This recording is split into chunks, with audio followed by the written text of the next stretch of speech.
Hello, welcome back to Bloom Show.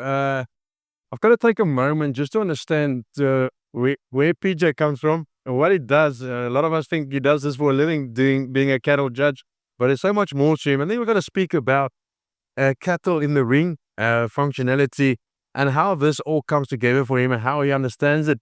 And I'm going to ask some tough questions. I'm going to get to the bottom of this. And I've got some few things I wonder about, and I'm going to see if PJ can help me to do this. PJ, how are you doing? Good on you, Tinus. Always good to catch up with you. It's great seeing you back in South Africa again. But I want to start off, I'm going to ask hard questions. You talk about functional animals, easy fleshing, well-balanced animals. But if you go in the show ring and you do a lot of showing, you do a lot of shows in the ring, we do get the criticism that they're overfed, they just string animals, they never live in the veld. How do you see it, and what is your thoughts around showing of cattle? Okay, well, that's a lot of hard questions. So the concept of easy fleshing ability is cattle that are genetically easy fleshing. So they put on a layer of fat genetically compared to their contemporaries on the same level of feed, whether it's on winter felt or summer felt, or even with some kind of nutritional assistance. Fat is very essential in breeding cattle. You need it at every stage. You have to have fat to get cattle in calf. You've got to have fat to get cattle through the winter, and you've got to have fat for cattle to grade when you slaughter them. Now, there are two ways of getting cattle fat. You can breed it in or feed it in. And it's a lot easier and cheaper to breed it in. So when I'm looking for easy fleshing, well-fleshed, soft cattle, it's genetically soft cattle. And that is visible when you analyzing and visually appraising cattle. No matter how much feed they've had, they're telltale signs. So, for example, the skull and the skeleton of an animal, the head of an animal, is going to tell you whether it's genetically easy fleshing or whether you've got a later maturing leaner animal that's just been fed very hard. You can hide faults to a degree with fat, but not all the way. Like there's certain things that you can't hide by feeding them. So I want cattle that are the fattest on the veld under natural conditions, because those are your most fertile cattle, because fat equals fertility if the animals are then only balanced. What you would have noticed today is anything that was over fat in terms of feeding was at bottom of the class. So I hope that clears. It's an essential ingredient if it's bred in. Yeah, if it's fed in, that's problematic. And if you breed cattle, especially to feed them, you're also going to have to feed them to breed them. So I think we need to clarify the different ways of putting fat on cattle. If I was a commercial farmer and I'm looking at these shows and I'm going, but that's not how cattle manage, that's not how I manage cattle, that's not what cattle is to him. And he's looking at the show, he's going to ask me, what does PJ Butler know about really ranching cattle? I don't know a lot of people know what you do. What is it that you do on a daily basis, that's your actual work, and not just judging cattle, loving cattle, like we all love to do this every day, but none of us will ever eat. Who is PJ Butler on a normal day-to-day basis? Well, they're people that I work with that think I'm a spy. So I mean, maybe I am. I don't know. But yeah, that's a fair enough argument. I think cattle shows around the world have done a good enough job of making the commercial industry suspicious of what they're doing. Every product needs a show. So if you've got vacuum cleaners or if you've got boats or razors, you need a show to showcase your product. And cattle's not different to that. Now, where we maybe went wrong in a lot of countries and within the livestock industry is the show animals became divorced from the production animals, and they almost became their own species. That's very dangerous, because then there's actually no point to what we're doing. And a lot of that lies with the breed associations and then also with the people that get to evaluate those cattle. Now, for me, it is possible to have cattle shows where it's not only highlighting show cattle. So you're highlighting cattle that are productive and efficient and fertile and adapted and long living. South Africa is not bad at that on the most part. For the most part, South Africa does penalize cattle that would look out of place in the rest of the industry. What I would encourage the shows to do is to find people to evaluate those cattle that are working in the industry continuously. Okay. So your question was, what do I do? So several things. I work with a genetics company called Transover Genetics. We do embryos, gene editing, cloning. So it's a reproduction company. We make about 600,000 embryos a year. We put about 200 clones on the ground each year for cattle, about 10,000 pig clones and a few hundred sheep and goat clones. And then gene editing, taking horns out of cattle, changing color, that kind of stuff. Then my own business, Global Livestock Solutions, I've got registered and commercial cattle breeders around the world that I consult for, help them with their herd management, select their replacement heifers, find bulls for them to use, work their genetic programs. A lot of this is commercial. And some of it is even going through to the feedlot, the part of the production system. So that's opened my eyes to what the value chains down the line, or the links in the chain down the line are actually looking for. I've got a strictly commercial cattleman who's focused on reproduction on my shoulder whenever I'm evaluating cattle. And he's talking into my ear. And whenever I'm half tempted to use something that wouldn't fit into a commercial production system, that voice talks into my ear and warns me, because I don't think I would sleep very well at night if what I was propagating through the show ring didn't resemble the same message as I told my commercial guys that I consult for, if that makes sense. Makes 100% sense. I need to stay carefully where I go now. I think then this is from someone that doesn't know a lot, so I'll take that any day on the chin. But if I look at some of the breeds that is in South Africa that showed over the last few years, and now suddenly over the last 2 years, just realized they needed to change earlier. They needed to. They should have been smaller by now. They should have been more functional by now. They should have been had more easy fleshing, and a lot of them loved their showing. And there was an idea of this is what the type should be, and that's a type that did well in the ring. And that sort of messed with the industry, according to me.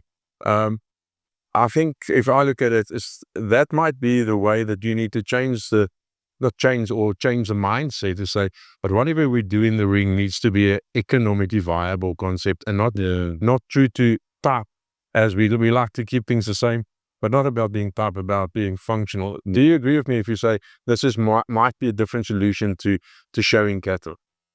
Totally, but I agree with you on that. So I'm not dogmatic about breeds or about purity of breeds or about type within breeds. Like, I'm a cattle industry person. So if you put them in the ring, they're going to be sorted as a cow and they're going to have to be adapted to the environment. They're going to have to look right in the environment that they're in, because adaptability is the gateway trait for fertility and longevity through functional efficiency. Okay. The next thing is those cattle are going to have longevity traits in them. So feet and legs and skeletons and angles and jaws, it's going to have to be built in. I mentioned in the Limousin show I was judging earlier that you can phenotype fertility. If cattle are hormonally balanced and easy fleshing, they're fertile. So we have to phenotype fertility in the show ring. And then functional efficiency, just that these cattle are actually functional and can get out there and move. Now, it's very difficult for an extreme animal to be functionally efficient because the outliers aren't. The most profitable cattle are average cattle. So when I say average, I mean something that is not too much of anything, no outliers, but enough of everything. Okay. So the biggest compliment I think you could pay a cattleman or a guy selling bulls on a bull sale is to go to him and say, goodness, your bulls are average. That's the best group of average bulls I've ever seen before, because they're the money makers. The minute you stray from average in any trait, you're antagonizing another trait, and normally it's fertility. So you get too big or too small or too muscular or too flat or too much milk, too little milk. It's antagonizing fertility a lot of the time, and that's where your profit runs out. So aim for average. Now, that's very difficult to do when you're showcasing something, but it's such a safe place to be, is to focus on finding that average animal. It's you sort of led me into my next question quite nicely. We had the bull class test competition during the week, and these guys, the main focus there is growth. It is what it's all about. And we've discussed that you sort of touched on it now. That's one particular part, and it does come with its problems. And we've seen that. I've seen that in the smaller livestock. The moment you go that side, a lot of times you see walking ability. They don't walk as well. They start going straight in the legs at the back. You see fertility going as well. What for guys that still wants to do well in EBVs and wants to have the quality, but still have to want functional quality animals, but wants to do well. They want to say, but listen, I'm part of Stamboek or Herdboek or whatever I'm part of, and make sure that I'm relevant there, but I'm still relevant on the veld, and I still do the function of things right. How would you advise someone and say, listen, but this is your mindset? It's a very loaded question. No, what were your mindset? That's a good question. So let's start with a FACE bull test scenario. It just needs to be messaged right. That's a feedlot test. So the bulls that are there are going to make good feedlot steers. That's what it is. Now, feed efficiency in a confined space, so like feedlot with a total mixed ration, does not result in feed efficiency on the veld. It's actually antagonistic. It's the opposite. So as long as the people know that when you get a bull that excels in a feed efficiency and growth test, that is a terminal trait. It doesn't result in good maternal cows. Your EBV question with Studbook, I've got a World Angus Forum show on Saturday and Sunday in Australia, and 45% of that show is EBVs. So what is a good EBV? It's an average EBV. Yeah. So let's say, for example, 400-day weight or a yearling weight for EBVs. If you agree that the average cow in your breed is big enough, then what's a good yearling weight EBV? Breed average. So then that's a good one. Like if you're going to believe in the system that it's been used correctly, that everyone is measuring everything all the time accurately, honestly, in large numbers in the same environment, then an average EBV is a good one. So the cattle I've rewarded, I've already pre-scored them on their EBVs before I get there to score them in the flesh. What you do is you chop off the ditches. So the two extremes, the outliers on either side, you avoid.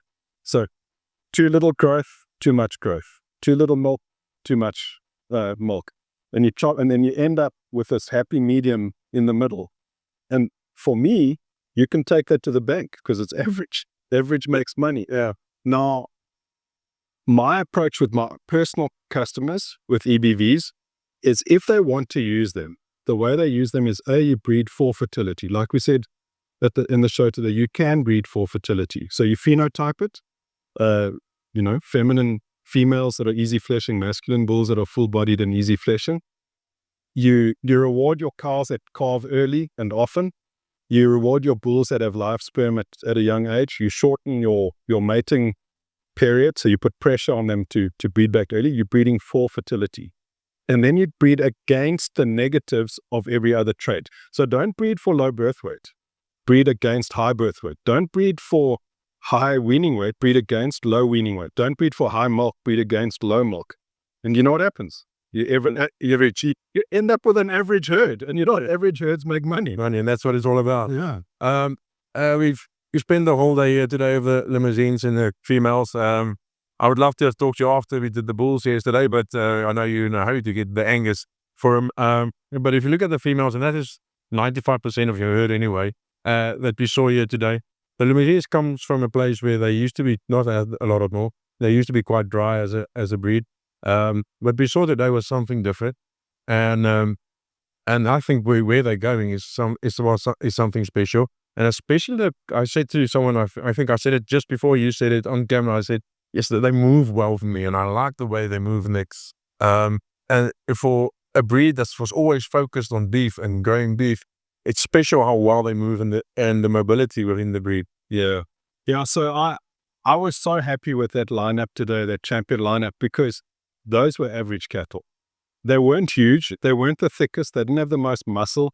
They didn't have the most bone. They didn't have the biggest, most milky udders. The tight udders, really good feet. They were athletic. They were feminine. They weren't refined. I mean, they still had some strength, but there was no round, hard muscling on them. They were soft and easy fleshing. I'm confident that those 8 females would be extremely productive on felt, because they've got rumen function. They've got big, soft middles, So, yeah, that breed has come a long way. Not everywhere in the world, by the way. I mean, the Southern Africans and the Argentinians have done a really good job of moderating frame, tightening udders, and putting fat on those calves. Breeding at them, not feeding it. Breeding at it. Last question I want to go to. We've got an auction tonight, and I would just sort of want to go to the auction, but I have 10 animals in this auction. Now, it does sound strange. They asked every breeder to bring one animal that's really, really good, maybe 2. That's really something special. As a stud industry, we were supposed to all the years create females that other stud breeders can buy from us to improve their breeds and sell good average bulls to the market, as you tell. It seems to me at this point we're trying to make our auctions bigger, as big as we can, and not necessarily selling our best, and more trying to get our second and third best to sell that off at a first grade price. Auctions like this we as industry say, but listen, selling under the auspices might to be a little stricter, and to make sure that we're really focusing on genetics and not just breeding and multiplying. Yeah, so I think the good thing about tonight's sale is people are literally bringing their best. And, females, throughout the ages, we were told that an animal is the product of 50% from its father and 50% from its mother. But more and more we're learning that it's a lot more from the mother's side. Your nuclear DNA is 50-50. Then you got your mitochondrial DNA, which all comes from the female. Yeah. That all the epigenetics takes place in the female's uterus, in utero. Well, that's why energy comes from where she's gestating. Exactly. It's her colostrum that turbocharges that calf. She feeds it for 7 or 8 months, and she educates it. Like that calf learns how to be a cow from her mother. So now it's not 50-50. I mean, it's more like 75% coming from the mother. So when you sell an elite female, you can build an entire herd around that female, if you get the right one. Now, under the auspices thing, I've got mixed feelings about that. I think there has to be a level of freedom for breeders to experiment on their own farms and treat their farm like a laboratory. And some are going to do it differently to others, and they're going to maybe produce a slightly different type to others and do it a different way. But it's not a bad thing, because every generation we assume we're right. And then we look back 10 or 20 years later and realize, okay, we actually weren't. And what brought us out of that corner and what fixed us was the guys doing it a little bit differently. So I understand from a quality control standpoint, but that must be structural issues. That must be feet and legs and jaws of testicles and udders. I don't think you want to mess with type too much, because let the breeders breed whatever type they want, because there'll come a day when you need that type to pull you out of a hole. Then it should be different, though. Yeah, for sure. Breed societies can become like governments, and power corrupts. And I think that the more freedom they give their members, the healthier it is. Make a big tent, put all the different types under that tent, and then just make sure you're hard on the structural and fundamental issues, but be free with the type. Yeah, I think another point to it, if you make sure that you're breeding for fertility, then that sort of size and type will sort of sort themselves out in the area. I think that is sort of something that we need to remember. If you, it should be quite different from the Northwest to the Sauerveld or from Mpumalanga or the Eastern Cape. They should look different. They should be different. They can't have the same type because they just won't survive it, and they form very different. Absolutely, it's something that we need to look at. I want to bother you one question that sort of sparked something. A lot of us are using the recipients these days to go forward as a start. You almost can't do without it, especially if you started new. Using a recipient and using her milk, and a lot of that become part of that calf.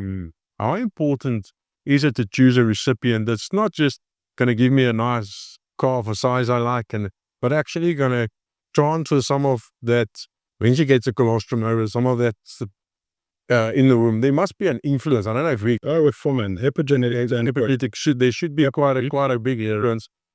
Shouldn't we look at the animals that does well in South Africa naturally to be more recipients? Absolutely, but also the breed of embryo you're putting in, the recipient must be a similar type of animal. So don't put beef embryos in dairy cuts.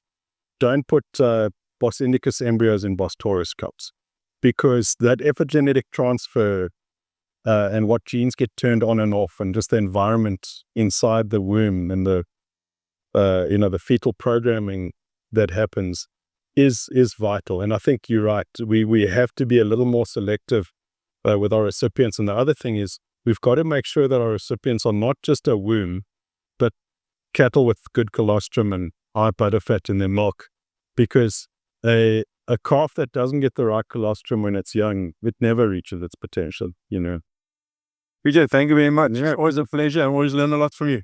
Same, likewise. Thanks so much, Dennis. Appreciate it. Always a pleasure having PJ here, and can't wait to talk to him again, and we will do this soon.